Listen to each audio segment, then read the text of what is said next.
இந்த கொக்கைன் கலாச்சாரம் வந்து இனிமேலாவது முதல்வர் வந்து விழிச்சுக்கிட்டு கொக்கையனோட நிறுத்துவோம். இன்னும் அசின் என்னமோ சொல்கிறாங்க, அந்த சைக்கோட்ராபிக் சப்ஸ்டன்ஸ் நிறைய இருக்குது. அதெல்லாம் வந்துச்சுன்னா அது தமிழ்நாடு தாங்குமா இல்லையான்னு தெரியல. தமிழ்நாடு ஏற்கனவே வந்து தொழில்துறையிலையும் எதுலேயும் வேலை இல்லாமல் இருக்காங்க. எல்லாம் வடநாட்டு உள்ளே வந்துட்டாங்க. வேலைக்கு ஆள் கிடைக்கல. காரணம் எல்லாம் ஒயின் ஷாப். ஒரு ஒயின் ஷாப்லேயே அதனாலேயே இவ்வளோ மோசமாக ஆகும்போது மனித சக்தி இதெல்லாம் நரம்பியும் இது 2 நாள் 3 நாள் ஆகுமா? இந்த ஒயின் ஷாப்பில் சாப்பிட்றது ஒரு 2 மணி நேரம் இருக்குன்னா அதுக்கே யாரும் வேலைக்கு வர மாட்டாங்க அந்த போதைக்கு.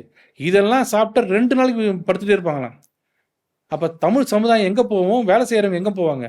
அந்த எந்த அக்கறையுமே இல்லாமல் இன்னும் பாலிடிக்ஸ் பண்ணிவிட்டு நீ பண்ணாங்க நான் கேட்டேன்னா, நான் வந்து என்ன மட்டும் ஏன் நீ கேட்குற? அதெல்லாம் பண்ணாதீங்க. ரெஸ்டோ பாரை கண்ட்ரோல் எடுங்க. இந்த பப்புன்னு நடக்குது நைட்டெல்லாம், அது யார் நடத்துகிறாங்க? எந்த ஆளுங்கட்சி நடத்துகிறாங்க? அவங்க எல்லாரையும் தயவுசெய்து கண்காணித்தாலே இது எல்லாமே சரியாயிடும்.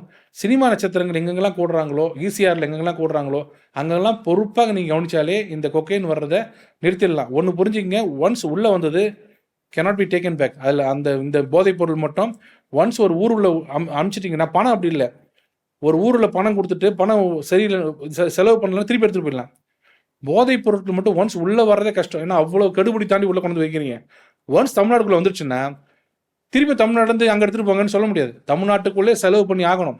ஸோ அந்த கும்பல் செலவு பண்ணுறதுல மும்முரமாக இருப்பாங்க.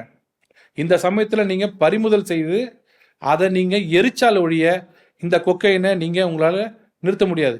இல்லை கெடுபிடி பண்ணால் அந்த கொக்கைனை எடுத்துகிட்டு போயிடுவான்னு சொல்லுவாங்க. எடுத்துகிட்டு போகவே முடியாது. இங்கே தான் வச்சுருப்பாங்க. அதனால் இங்கே தான் இருக்குது. இன்றைக்கி இப்போ பேசுகிற அளவில் இன்றைக்கி ஒரு கொக்கைன் ஒரு டன் வச்சுங்களேன். தமிழ்நாடு முழுக்க 1 டன் இருந்தால் கூட அந்த 1 டன்னும் தமிழ்நாட்டிலே அழிக்கப்பட வேண்டும்.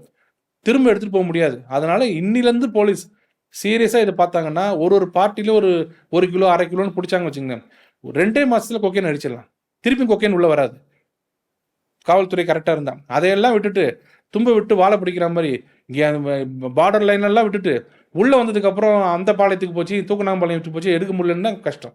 கிராமத்துக்குள்ளே ஊடுருவிச்சு வச்சுங்க, மக்கள் ஒரு தடவை டேஸ்ட் பண்ணிட்டாங்கன்னா அதுலேருந்து வெளியில் எடுக்கிறதுன்றது ரொம்ப ரொம்ப கஷ்டம். பல சினிமாலையும் பார்த்துருப்பீங்க, இந்த ரீஹாபிலிட்டேஷன் சென்டரும் பார்த்துருப்பீங்க. போதைக்கு அடிமையாகிறது ஈஸி, வெளியில் வர்றது ரொம்ப கஷ்டம்.